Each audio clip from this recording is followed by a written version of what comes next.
ka je ka tambayi masu cin haramun, akwai wadda ya ƙoshi? Yalla bai ofis, abinda kake sata a ofis, abinda kake karba na cin hanci, yalla bai ka ƙoshi? Ka ƙoshi?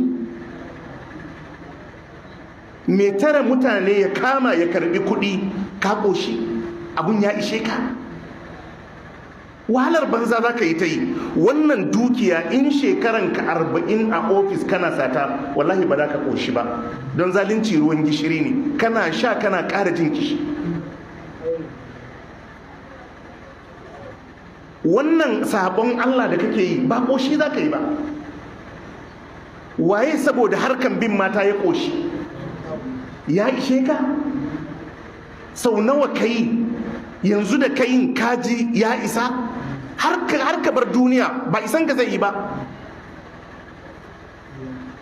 Ba isan ka zai yi ba. Yaudaruwa kawai kai. Jama'a mun fahimta?